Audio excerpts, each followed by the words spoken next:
नमस्कार। जनमत देख रहे हैं आप। आपके साथ मैं हूं लावनी विनीत। जनमत यानी वो मंच जहां पर हम और आप मिलकर करते हैं उन खबरों की बात जो सीधे आपसे सरोकार रखती है, जो सीधे देश से सरोकार रखती है। और जब हम देश से सरोकार रखने वालों खबरों की बात करते हैं तो उसमें छिपी होती है राष्ट्र सर्वोपरि की भावना। और इसी राष्ट्र सर्वोपरि की भावना के साथ आज जिस पहली खबर का जिक्र जनमत में होने वाला है वो दरअसल जिहादियों के लिए एक अल्टीमेटम है, एक चेतावनी है। दो टूक स्पष्ट शब्दों में उत्तर प्रदेश के मुख्यमंत्री योगी आदित्यनाथ ने कह दिया है कि सुधर जाओ जिहादियों, ये योगी की सरकार है। जी हां, वही सरकार जो किसी भी मजहबी उन्माद और उपद्रव को बर्दाश्त नहीं करती है। मजहब के नाम पर उपद्रव फैलाने वाले जिहादी उन्मादियों के खिलाफ सीएम योगी एक बार फिर से एक्शन मोड में है। कल के बाद आज एक बार फिर से उन्होंने ये स्पष्ट कर दिया, ये साफ साफ चेतावनी दी कि कुछ लोग भारत में रहते हैं लेकिन गजवाए हिंद का नारा देकर देश विरोधी गतिविधियों को बढ़ावा दे रहे हैं। सीएम योगी ने कहा कि गजवाए हिंद भारत की धरती पर नहीं होगा। भारत की धरती महापुरुषों की भूमि है। यह धरती उन्हीं महापुरुषों की है जिन्होंने अपने प्राण देश की रक्षा और विकास के लिए समर्पित किया। गजवाए हिंद की कल्पना करना, इसके बारे में सपना देखना भी जहन्नुम का टिकट बन जाएगा। यानी दो टूक चेतावनी ऐसे जिहादियों को जो गजवाए हिंद का सपना देख रही है, उन्हें आज योगी आदित्यनाथ ने दे दिया है। छद्म रूप से भी जो लोग इस प्रकार की गतिविधियों में लिप्त हैं, वो भी, ये योगी जी का स्टेटमेंट है कि वो भी कान खोलकर सुन लें कि देर सवेर उनका हाल भी छांगोर जैसा ही होने वाला है। सीएम योगी ने साफ किया कि यूपी को मजहब की आग में झोंकने की साजिश करने वाले उन्मादियों के लिए कोई जगह नहीं है। एक तरफ विकास अनवरत गति से हो रहा है तो दूसरी तरफ कुछ ऐसे तत्व भी हैं जो इस विकास में बाधा डाल रहे हैं। त्योहारों और उत्सवों के दौरान अराजकता फैलाना उनका जन्मसिद्ध अधिकार नहीं है। सीएम योगी ने चेतावनी दी कि यदि आप विकास में बाधा बनेंगे, यदि आप व्यवधान और अराजकता के माध्यम से योजनाओं को रोकेंगे, तो यही विकास सबसे पहले आपके विनाश का कारण बनेगा। कोई भी चाहे मौलाना हो या उपद्रवी, यदि त्योहार और उत्सवों में व्यवधान डालने की कोशिश करेगा तो इसकी कीमत उसे और उसकी आने वाली पीढ़ियों को भी याद रहेगी। आपको याद होगा कि कल ही बरेली में जिस तरह से हिंसा हुई और उसके बाद कल ही सीएम योगी ने दंगाइयों को कड़क चेतावनी दी थी। बरेली हिंसा होती है और उसके बाद कल योगी की चेतावनी थी। साफ तौर पर उन्होंने कहा था कि बरेली में मौलाना भूल गया कि यूपी में किसकी सरकार है, यानी मौलाना तौकीर रजा की यहां बात हो रही है, जिसके बुलाने पर ही उन्मादी उत्पाती जिहादी बरेली की सड़कों पर उतरते हैं और वो करते हैं जो किसी भी हाल में देश की संप्रभुता और अखंडता के लिए खतरा हो सकता है। यानी हाथों में पत्थर लेकर पुलिस पर पत्थर बरसाए जाते हैं, हाथों में लाठी नजर आती है, छोटे छोटे बच्चे पत्थर पुलिस पर बरसाते हुए नजर आते हैं। लेकिन योगी की पुलिस ने उन्हें बता दिया कि दंगाइयों की असली जगह कहां है। और योगी ने भी यह बता दिया कि मौलाना ये भूल गया कि यूपी में अब किसकी सरकार है। अब यहां अपराधियों को संरक्षण देने वाला राज नहीं चलता, अब तो कानून चलता है, बुलडोजर चलता है। और इसी तरह कांग्रेस और सपा की सरकारों के राज में कैसे उन्मादियों का मनोबल बढ़ा था, यह भी सभी ने देखा। क्योंकि अगर उस समय इस पर लगाम लगाई जाती तो आज की स्थिति कभी नहीं बनती। सीएम योगी किस तरीके से दो टूक शब्दों में आज जिहादियों को एक बार फिर से चेतावनी देते हुए नजर आए, आइए उन्हीं के शब्दों में सुनिए।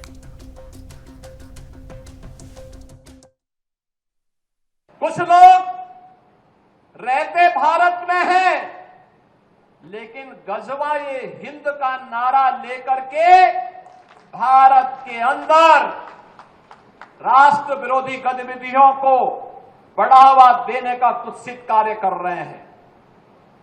गजवाए हिंद हिंदुस्तान की धरती पर नहीं होगा। भारत की धरती, ये भारत के देवीय महापुरुषों, अवतारी महापुरुषों, देश के लिए अपना बलिदान देने वाले महापुरुषों के आदर्शों से संचालित होगा। गजवाए हिंद की कल्पना करना भी और उसका सपना देखना भी जहन्नुम में जाने का टिकट का रास्ता पैदा कर देगा। अगर किसी को जहन्नुम में जाना हो तो गजवाए हिंद के नाम पर अराजकता पैदा करने का कुत्सित प्रयास करें। और छद्म रूप में जो लोग इस प्रकार की गतिविधियों में लिप्त हैं, वे भी कान खोल करके सुन लें। देर सवेर छांगुर जैसे हाल तो उनके भी होने ही हैं। एक तरफ विकास अनवरत आगे बढ़ रहा है और दूसरी तरफ विकास की प्रक्रिया में बाधक कुछ तत्व ऐसे भी हैं जिन्हें विकास अच्छा नहीं लगता है, जिन्हें विकास अच्छा नहीं लगता है। वे कहीं न कहीं विकास में व्यवधान पैदा करते हैं, उत्सव के समय उपद्रव पैदा करना चाहते हैं। वे लोग अराजकता को अपना जन्मसिद्ध अधिकार समझते हैं और उन्हीं लोगों को चेतावनी देने की दृष्टि से आज मैं बलरामपुर में भी आया हूं। यही कहने के लिए आया हूं, यही कहने के लिए आया हूं। अगर विकास में बाधक बनोगे और विकास की योजनाओं को उपद्रव और अराजकता के माध्यम से बाधित करोगे तो ये मान करके चलिए कि विकास पहले उनके विनाश का कारण बन जाएगा। पर्व और त्योहारों के उत्सव और उमंग में अगर कहीं उपद्रव करने का कार्य किया तो ये उपद्रव की कीमत उनको वो चुकानी पड़ेगी कि आने वाली पीढ़ियां उनकी याद करेंगी कि कैसे होता है, क्या कीमत चुकानी होगी। तो ये एक ऐसी गर्जना है जो सीधे तौर पर उनके लिए चेतावनी है, जो गजवाई हिंद का सपना पाले बैठे हैं। तो एक तरफ तो गजवाई हिंद को लेकर सीएम योगी ने भारत में पल रहे सांपों को अल्टीमेटम दे दिया है, वहीं एक दूसरी तरफ गजवाई हिंद के झूठे सपने को लेकर बांग्लादेश के कुछ जिहादी सपोले फुफकार मार रहे हैं। जी हां, जहां पाकिस्तान समर्थक इस्लामी संगठन जमाते इस्लामी के एक वरिष्ठ नेता ने खुलकर भारत के खिलाफ खतरनाक और भड़काऊ रुख अपनाया है, जो क्षेत्रीय शांति और सुरक्षा के लिए चिंताजनक संकेत है। जमात के जिहादी नायब आमिर सैयद अब्दुल्लाह मोहम्मद ताहिर ने न्यूयॉर्क में एक सार्वजनिक समारोह में दावा किया कि उनके पास कम से कम 50 लाख युवा हैं जो गजवाई हिंद के तहत भारत के खिलाफ गुरिल्ला स्तर पर संघर्ष कर सकते हैं। ये बयान सीधे तौर पर भारत विरोधी उकसावे में आता है। ताहिर ने यह भी कहा कि ऐसे युद्ध में भाग लेने से 1971 के उस कलंक को मिटाया जा सकता है जिस पर जमात पर आरोप लगे थे कि उसने उस समय पाकिस्तान का साथ दिया था। जिहादी ताहिर ने खुलेआम कहा कि अगर भारत हमला करता है तो आवामी लीग भी जमात का साथ दे सकती है। इस तरह की बयानबाजी न सिर्फ द्विपक्षीय रिश्तों को कमजोर करती है बल्कि क्षेत्र में अलगाव और अस्थिरता के बीज भी बोती है। और गंभीर बात तो यह है कि यह इतना अलग थलग मामला नहीं है। हाल ही के महीनों में जमाते इस्लामी की सक्रियता और राजनीतिक जो उठापटक थी उसका जिक्र भी विशेषज्ञ कर रहे हैं। संगठन अब अपने राजनीतिक दायरों का विस्तार कर रहा है और देश के भीतर कट्टरपंथी प्रवृत्तियों को बढ़ाने की कोशिश हो रही है। ये केवल एक पार्टी की रणनीति नहीं, ये उस देश के समाज में कट्टरपंथी विचारों के फैलने का संकेत है जिसे लेकर पड़ोसी देशों को भी सतर्क रहने की जरूरत है। और तो और जमात के प्रतिनिधि का ये दौरा उस समय हुआ जब वो मोहम्मद यूनुस के नेतृत्व वाली अंतरिम सरकार के साथ संयुक्त रूप से यूएनजीए के सत्र में जा रहे थे। यानी कट्टरपंथी तत्वों का उच्च स्तरीय अंतर्राष्ट्रीय मंचों पर भी आवाज उठाना चिंता का सबब है। यह सवाल उठता है कि बांग्लादेश के राजनीतिक समीकरण में कट्टरपंथी तत्व किस कदर सक्रिय है, प्रभावशाली किस कदर ये हो गए हैं जब वो अंतर्राष्ट्रीय मंचों पर भी खुलकर उकसावे की भाषा बोल रहे हैं। इसलिए भारत और अंतर्राष्ट्रीय समुदाय के लिए सतर्कता बेहद जरूरी है। सीमाओं की सुरक्षा, खुफिया साझेदारी और कूटनीतिक दबाव के माध्यम से ही ऐसे उकसावे और कट्टरपंथी नेटवर्क को बेअसर करना होगा। बांग्लादेश के अंदरूनी राजनीति में जब तक ऐसे मजहबी जिहादी और पाकिस्तानी समर्थक तत्व सक्रिय रहेंगे, तब तक हमारे क्षेत्र की सुरक्षा पर भी खतरा बना रहेगा। ये साफ है कि ताहिर जैसे जिहादियों की जहरीली बयानबाजी केवल शब्दों में ही नहीं रहेगी। अगर उसे राजनीतिक संरक्षण मिल गया तो साफ तौर पर ये उसके कृत्य में भी नजर आएगा। ढाका में यह भी इसलिए देखा जाना चाहिए कि क्या सार्वभौमिक लोकतांत्रिक मूल्यों और सेकुलर शासन के रक्षक के रूप में यूनुस की सरकार इन कट्टरपंथी प्रवृत्तियों के विरोध में कदम उठाती है, इसके विरुद्ध कदम उठाती है, या उनके साथ सह निर्माण करती हुई नजर आती है। यदि बांग्लादेश में कट्टरपंथी हावी होने का रुख और ज्यादा तेज हुआ तो उसका सबसे प्रत्यक्ष खामियाजा बांग्लादेश की बहुसांस्कृतिक समाज व्यवस्था और क्षेत्रीय शांति को तो भुगतना पड़ेगा ही, लेकिन भारत के लिए भी यह परिस्थिति बेहद खतरनाक साबित होगी।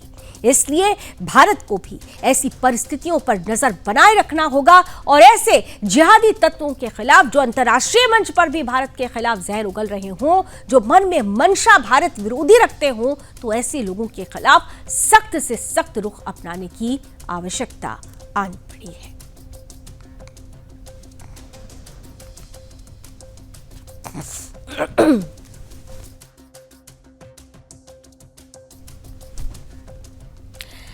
तो एक तरफ तो हम देख रहे हैं कि भारत विरोधी जो तत्व हैं वो विदेशी मंचों पर भी भारत के विरोध में किस तरीके से स्वर मुखर कर रहे हैं, लेकिन हर बार हमने देखा है कि भारत ने हर मंच पर बोले जाने वाले ऐसे किसी भी देश विरोधी बयान का खुलकर विरोध किया है और सामने वाले को आईना दिखाया है। और इस खबर में भी हम यही उम्मीद करते हैं कि भारत ऐसे जिहादी तत्वों को एक बार फिर से आईना दिखाएगा।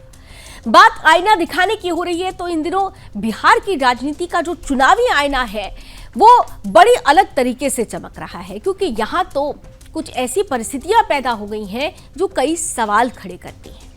आपने एक कहावत सुनी होगी, उल्टा चोर कोतवाल को डांटे। बिहार में कुछ ऐसा ही होता हुआ नजर आ रहा है। नेता प्रतिपक्ष और राष्ट्रीय जनता दल के नेता तेजस्वी यादव ने एक प्रेस कॉन्फ्रेंस की और इस प्रेस कॉन्फ्रेंस में मुख्यमंत्री नीतीश कुमार पर ही कई तीखे सवाल दागे। तेजस्वी ने राज्य सरकार पर भ्रष्टाचार और बजट को लेकर गंभीर आरोप लगाए। कहा कि वो जवाब केवल मुख्यमंत्री से ही चाहते हैं, किसी प्रवक्ता या मंत्री से नहीं। लेकिन तेजस्वी के सवालों से कहीं ज्यादा चर्चा में उनका दोहरा चरित्र और विरासत में मिला भ्रष्टाचार है। दरअसल जनता पूछ रही है कि आखिर तेजस्वी यादव किस हैसियत से भ्रष्टाचार पर सवाल उठा रहे हैं। क्या वे भूल गए हैं कि उनके ही पिता लालू प्रसाद यादव चारा घोटाले जैसे सबसे बड़े भ्रष्टाचार मामले में सजा याफ्ता है? क्या उन्हें याद नहीं है कि आईआरसीटीसी घोटाले में खुद वो अभियुक्त हैं और कोर्ट के चक्कर काट रहे हैं? इतना ही नहीं, नौकरी के बदले जमीन जैसे अनगिनत केस लालू परिवार की पहचान बन चुके हैं। जेडीयू के प्रवक्ताओं ने तेजस्वी यादव पर करारा पलटवार किया। उनका कहना है कि तेजस्वी को भ्रष्टाचार पर बोलने से पहले आईना देखना चाहिए, क्योंकि सबसे बड़ा धृतराष्ट्र तो उनका अपना घराना है। लालू प्रसाद यादव वही धृतराष्ट्र हैं जिन्होंने पुत्र मोह में डूबकर बिहार को लूटने वालों को राज सिंहासन सौंप दिया। भ्रष्टाचार की विरासत अपने बच्चों के हाथ में थमा दी।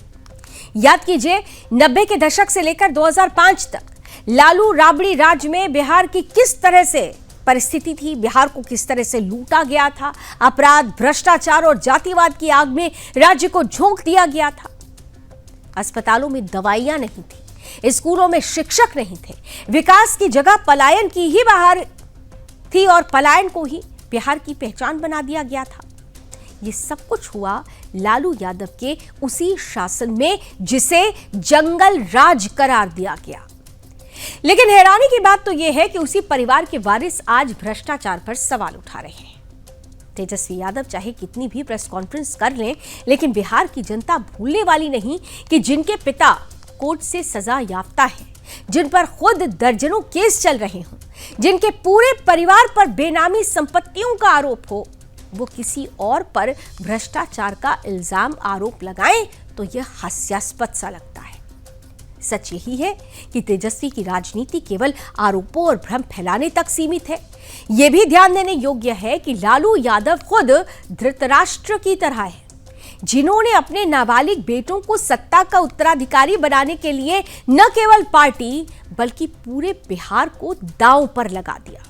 और आज जब नीतीश कुमार बिहार को भ्रष्टाचार मुक्त शासन देने का प्रयास कर रहे हैं, तब तेजस्वी यादव आरोपों की बौछार कर रहे हैं। असल सवाल यह है कि लालू परिवार भ्रष्टाचार की विरासत को बचाने की राजनीति कर रहा है या फिर बिहार को वास्तव में विकास की राह पर ले जाना चाहता है, क्योंकि इतिहास साक्षी है कि जब भी बिहार में विकास का मौका आया, विकास का अवसर आया, लालू परिवार ने अपने निजी स्वार्थों और परिवारवाद के चलते उस मौके को बर्बाद किया। तेजस्वी यादव के सवालों का जवाब जनता भी दे चुकी है।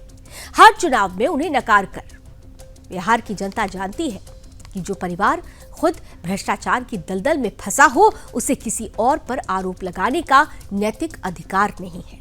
और इसलिए आज जब तेजस्वी यादव प्रेस कॉन्फ्रेंस करके नीतीश सरकार पर सवाल उठाते हैं, तो असल में बिहार की जनता के मन में यही सवाल गूंजता है कि भ्रष्टाचार का सबसे बड़ा धृतराष्ट्र कौन है। जवाब साफ है, लालू प्रसाद यादव और उनका परिवार, उनका कुनबा, जो अपने नाबालिग बच्चों को राजा बनाने का सपना देखता है और बिहार को फिर उसी अंधकार में धकेल देना चाहता है।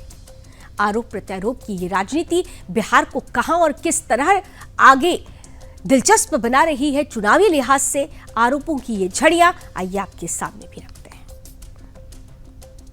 यह है कि पटना में सरकारी जो भवने हैं, वहां आप देखिएगा साफ सफाई, झाड़ू पोछा के लिए, हमने ये पहले भी बोला था, बोले सरकारी भवनों के लिए साफ सफाई या झाड़ू पोछा के लिए लगभग 700 करोड़ रुपया खर्च होता है। संविदा कर्मियों के मानदेय बढ़ा नहीं सकते, लेकिन सब कुछ आउटसोर्स्ड है। तो इतना घपला चल रहा है बिहार में भ्रष्टाचार का, मतलब आप कह सकते हैं ऑर्गेनाइजेशनल करप्शन जो है पूरी तरीके से चल रहा है। अब बिहार का संगठित भ्रष्टाचार और खुदरा भ्रष्टाचार सारे रिकॉर्ड तोड़ चुका है। नीतीश जी भ्रष्टाचार के धृष्ट राष्ट्र हो गए। पहले हम भीष्म पितामह बोलते थे, अब धृत राष्ट्र हो गए भ्रष्टाचार के। अब प्रधानमंत्री मोदी जी कितनी बार जो है नीतीश जी के घोटालों को भी है, उन्होंने कई पब्लिक मीटिंग में, कई फोरम पे जो है उनका घोटाला जो है गिनवाने का काम किया। और आप देखिए, इंटरेस्टिंग चीज देखिएगा, हम एक छोटा सा नमूना आप लोगों को देना चाहते हैं, एक छोटा सा नमूना।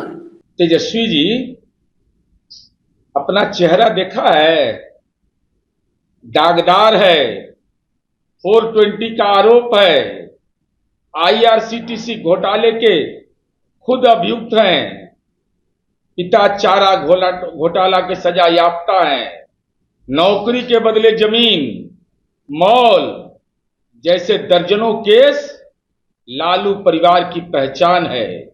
नीतीश कुमार जी की माननीय मुख्यमंत्री के कार्यकाल से पहले भी कोई माई का लाल पैदा नहीं लिया जो उस व्यक्तित्व पर भ्रष्टाचार का एक खरोंच का भी दाग लगा सके। उन्होंने बिहार को न्याय के विकास की अवधारणा के साथ जोड़ा। अरे तेजस्वी जी अगर धृतराष्ट्र कहना है, इसके साक्षात उदाहरण तो आपके पिता लालू यादव हैं, जिन्होंने अपने भ्रष्ट मंत्रियों, अफसरों और परिवार के सदस्यों पर के किए गए घोटाला पर पर्दा डाला। आपकी माता ने कहा था सारे मंत्री भ्रष्ट हैं। आप खुद भी उस भ्रष्टाचार के दमदार मुदाले हैं। तेजस्वी यादव पिता लालू यादव हाजिरो इस राजनीति की वंश परंपरा के हैं। आपके पिता पुत्र मोही हैं। बेटा के लिए राजनीति से ज्यादा मोह है। नकलची सरकार कहने वाले तेजस्वी, नकलची तो आप हैं। पिता के भ्रष्टाचार की विरासत आप अपना रहे, डर की राजनीति आप अपना रहे, झूठे आरोप की राजनीति आप अपना रहे। जो लालू जी की राजनीति थी, तो नकलची तो आप लालू जी के बन गए। जनता सब जानती है कि लालू और तेजस्वी का मतलब है भ्रष्टाचार और गुंडा राज। नीतीश कुमार जी का मतलब है ईमान और विकास। 2025 फिर से नीतीश, यह तय है। हमारा सवाल नहीं बल्कि बिहार की जनता का ये सवाल है, और हम यही प्रधानमंत्री जी, मुख्यमंत्री जी से जानना चाहिए कि आपका जो बजट तय है और लगभग आपने जो घोषणाएं की है वो 7 लाख करोड़ से भी ऊपर की घोषणाएं की है, तो आप इसको कैसे संभव बनाए? आपका रेवेन्यू जनरेशन कितना है और आगे और रेवेन्यू की जरूरत है, तो आप कैसे इसको पूरा कीजिएगा? मेरा बहुत सिंपल सा प्रश्न है। और भ्रष्टाचारियों को लेकर के मैंने सवाल उठाया। प्रधानमंत्री जी ने जितने घोटाले गिनाए उसका भी जिक्र हमने किया, तो उसका किसी पे कार्रवाई हुई कि नहीं? तो यही जानना चाह रहे हैं। 20 साल में अगर देखा जाए तो एक दिन का 1 रुपया, तो 1 रुपए में ये जो बिहार के वोटरों को जो है ये समझते हैं कि चूना लगा, तो ऐसा होने वाला।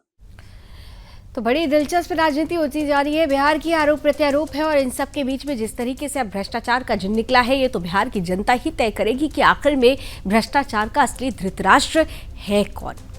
आइए आगे बढ़ते हैं, कुछ और खबरों की तरफ भी आपको लिए चलते हैं। दिल्ली में doctor Shyama Prasad Mukherjee research foundation यानी SPMRF द्वारा आयोजित भारत मंथन 2025 के नक्सल मुक्त भारत सत्र को संबोधित करते हुए गृह मंत्री अमित शाह ने महत्वपूर्ण बातें कही।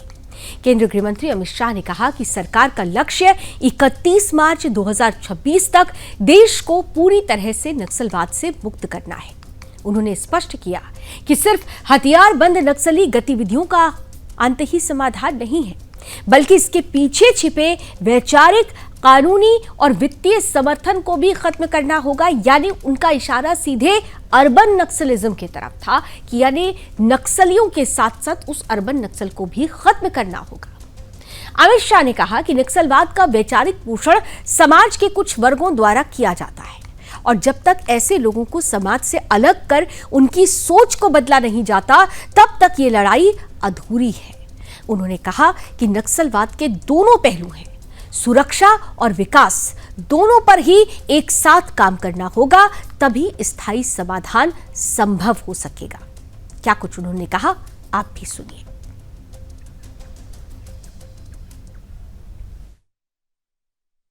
नक्सलवाद की दोनों पहलू, सुरक्षा और विकास, इस पर चर्चा हुई। जैसे संचालिका महोदया ने बताया, ऐसे इसके पहले के सेशन में जो भुक्तभोगी हैं, जिन्होंने नक्सलवाद की विभीषिका को अपने जीवन में भोगा है, सहन किया है, ऐसे लोगों से भी यहां परिचय कराया गया। आज यहां पर इस चर्चा का आयोजन मैं श्यामा प्रसाद मुखर्जी रिसर्च फाउंडेशन को बहुत बहुत साधुवाद देना चाहता हूं कि इन्होंने बहुत उचित समय पर इस चर्चा का आयोजन किया है। तो 31 मार्च 2026 तक भारत नक्सल मुक्त होगा, लेकिन ये जो नक्सल मुक्त होने का जो सपना है, ये तभी पूरा हो पाएगा जब नक्सल के साथ साथ अर्बन नक्सल का भी समूल विनाश हो।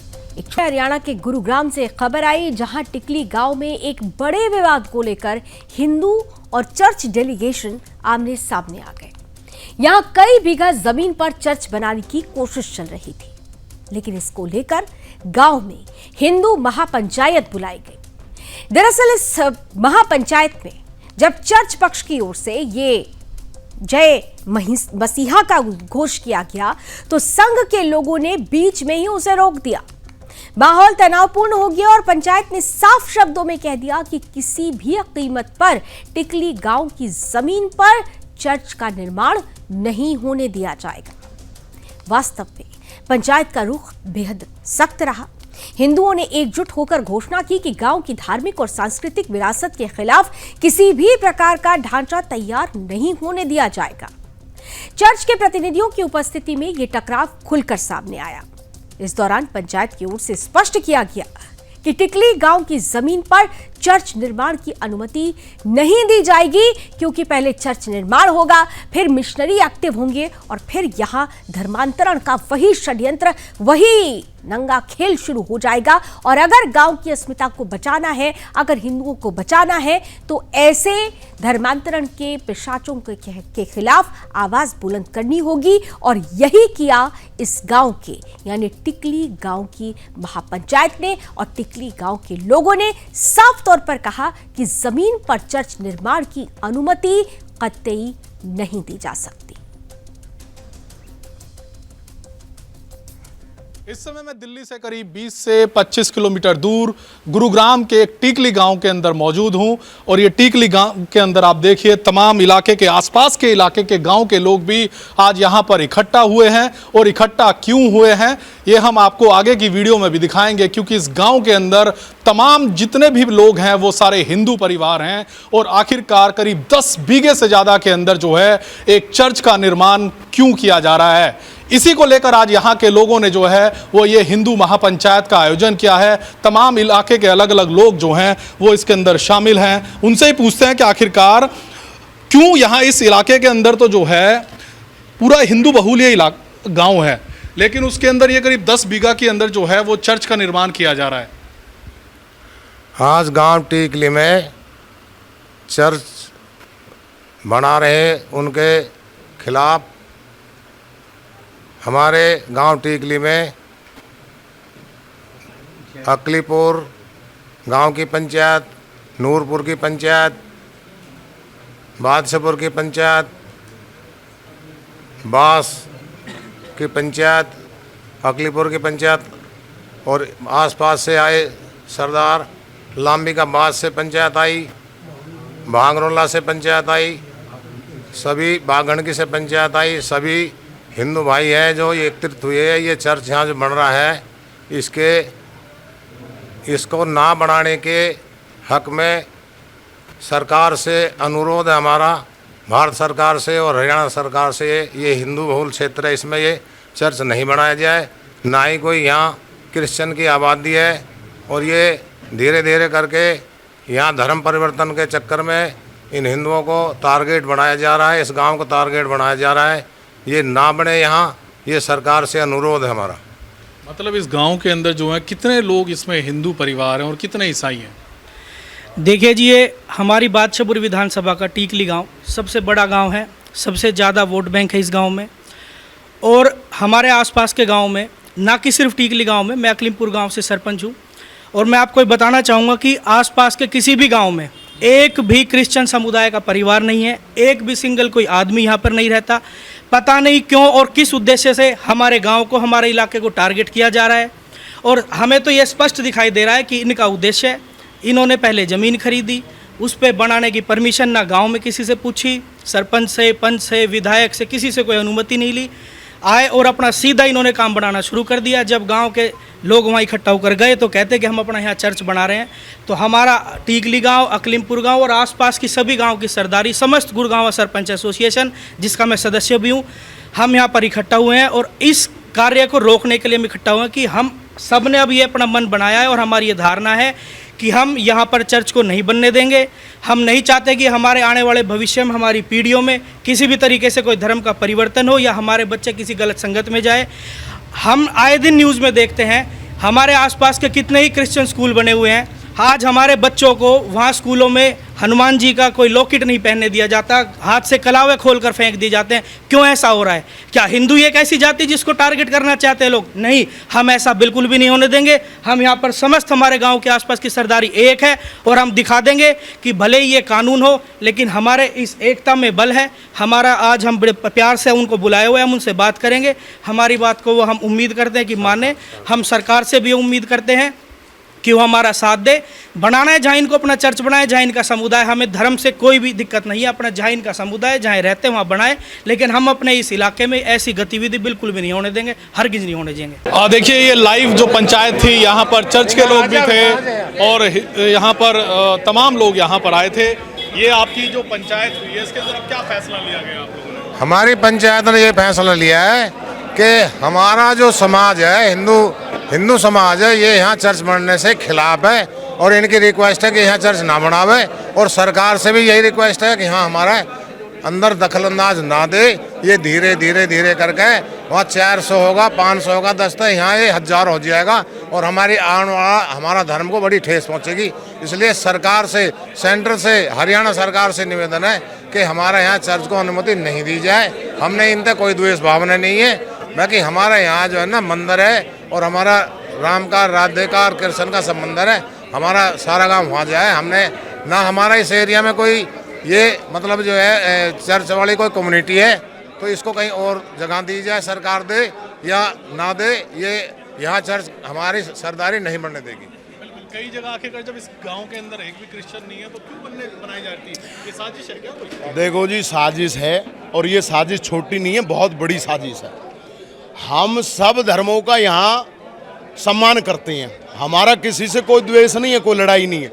लेकिन आप एक बात को समझो, यहाँ एक भी उस कम्युनिटी का आदमी नहीं है और उसके लिए अगर यहाँ चर्च बनाया जा रहा है तो क्यों बनाया जा रहा है भाई?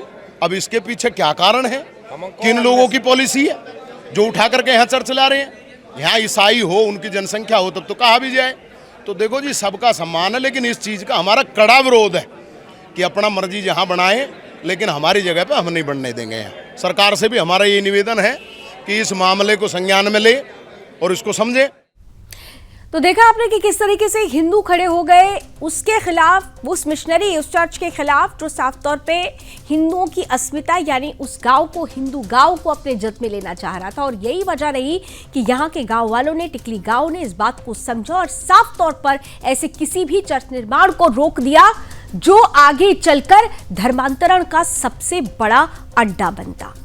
बात अब भोपाल की करते हैं। मध्य प्रदेश की राजधानी भोपाल के कोलार इलाके में बजरंग दल से जुड़े कुछ युवाओं के साथ मारपीट का मामला सामने आया है। बताया जा रहा है कि ये युवा एक बीमार गौ माता के इलाज के लिए मौके पर पहुंचे हुए थे, लेकिन इस दौरान कुछ स्थानीय लोगों द्वारा उनके साथ कथित रूप से बदसलूकी और मारपीट की गई। बताया यह भी जा रहा है कि घटना स्थल पर मौजूद पुलिसकर्मी की भूमिका को लेकर भी सवाल उठ रहे हैं। ड्यूटी पर तैनात पुलिसकर्मी ने बजरंग दल कार्यकर्ताओं के साथ हाथापाई की और उन्हें वहां से जबरन हटाने की कोशिश की। इस घटना के बाद बजरंग दल और अन्य हिंदू संगठनों के कार्यकर्ताओं ने कोलार थाने के बाहर विरोध प्रदर्शन किया और संबंधित पुलिसकर्मी पर कार्रवाई की मांग भी की। गौरक्षकों ने कहा कि वो सिर्फ बीमार गौ माता की सेवा करने पहुंचे थे। स्थानीय पुलिस ने मामले की जांच की बात कही है और सभी पक्षों से पूछताछ की जा रही है। फिलहाल स्थिति शांत है, लेकिन हिंदू संगठनों ने चेतावनी दी है कि अगर दोषी पर कार्रवाई नहीं हुई तो आंदोलन को तेज किया जाएगा। सवाल यह है कि अगर गौ रक्षक गौ माता का इलाज करने के लिए पहुंचे थे तो यहां पर ऐसी परिस्थिति उत्पन्न करने वाले ये कौन हैं? क्या ये वही जिहादी हैं जिनको गौ माता नहीं पसंद, जो गौ रक्षक नहीं गौ भक्षक है? इन पर कार्रवाई होनी ही चाहिए।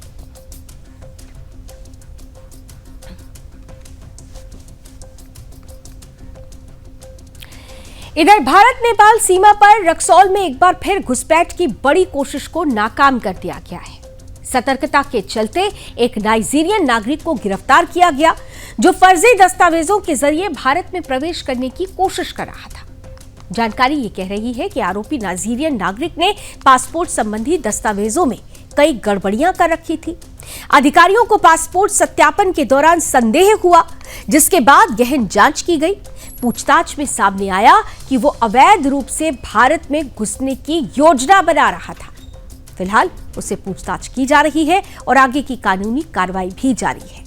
रक्सौल बॉर्डर, जो लगातार इस तरह की घटनाओं के लिए जाना जाता रहा है, जहां से घुसपैठ सबसे ज्यादा हो रही है, इस तरह की घटनाओं को देखते हुए सीमा पर तैनात सशस्त्र बलों को अतिरिक्त सतर्कता बरतने की जरूरत है और उनको ऐसे निर्देश भी दिए गए हैं, क्योंकि आए दिन पासपोर्ट सत्यापन के दौरान विदेशी नागरिक पकड़े जा रहे हैं, जिससे साफ है कि सीमा सुरक्षा को लेकर सजगता बढ़ाना समय की मांग है।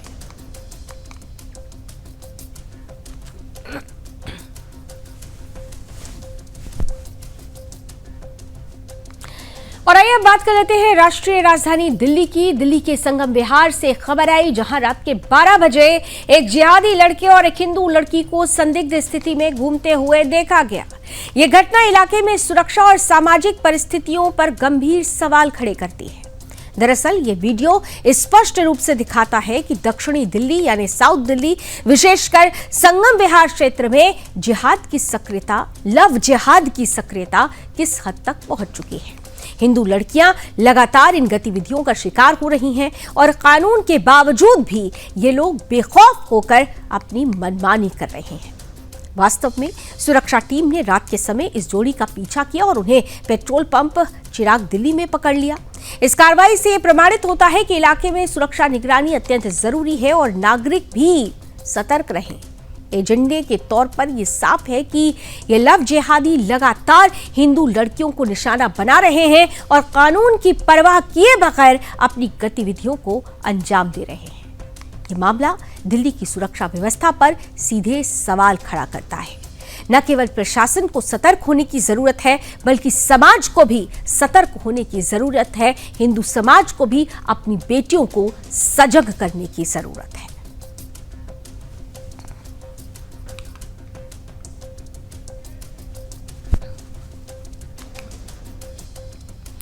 और आइए अब आपको उस खबर की तरफ लिए चलते हैं, जहां एक गंभीर समुद्री घटना ने क्षेत्रीय सुरक्षा और अंतर्राष्ट्रीय राजनीति में हलचल पैदा कर दी है। पाकिस्तान के गृह मंत्री मोहसिन नकवी ने दावा किया है कि इजराइल ने पाकिस्तान जा रहे एक एलपीजी तेल टैंकर पर ड्रोन हमला किया। यह हमला 17 सितंबर 2025 को यमन के तट पर रास अल एसा बंदरगाह के पास हुआ था। वास्तव में इस टैंकर में कुल 27 सदस्यीय बहुराष्ट्रीय क्रू सवार था, जिसमें 24 पाकिस्तानी, 2 श्रीलंकाई और एक नेपाली नागरिक शामिल थे। हमले के बाद टैंकर में आग भड़क उठी और एक गैस टैंक में विस्फोट हुआ। क्रू ने किसी तरह आग पर काबू पाया, लेकिन इसी दौरान हूती विद्रोहियों की नावें मौके पर पहुंच गई और उन्होंने पूरे दल को जहाज पर ही बंधक बना लिया। दरअसल पाकिस्तान के विदेश विभाग ने अपने बयान में इस हमले में इजराइल का नाम नहीं लिया था, लेकिन गृह मंत्री मोहसिन नकवी ने इजरायली ड्रोन के हमले की वजह से आग लगने और क्रू को बंदी बनाए जाने की पुष्टि की। नकवी ने सोशल मीडिया प्लेटफॉर्म एक्स पर लिखा कि 27 चालक दल के सदस्यों वाले इस एलपीजी टैंकर पर रास अल एसा बंदरगाह पर इजरायली ड्रोन ने हमला किया और बाद में हूती नौकाओं ने उन्हें पकड़ लिया। इस पूरी घटना में सुरक्षा, अंतर्राष्ट्रीय कूटनीति और मानवीय पहलू शामिल है। नकवी ने सऊदी अरब और ओमान के अधिकारियों का आभार जताया, जिन्होंने स्थिति को सुलझाने में मदद की और चालक दल की सुरक्षित रिहाई सुनिश्चित की। और चलिए जनमत में इसी के साथ बस इतना ही। देश और दुनिया की तमाम खबरों के लिए आप जुड़े रहिए सुदर्शन न्यूज के साथ। जय हिंद।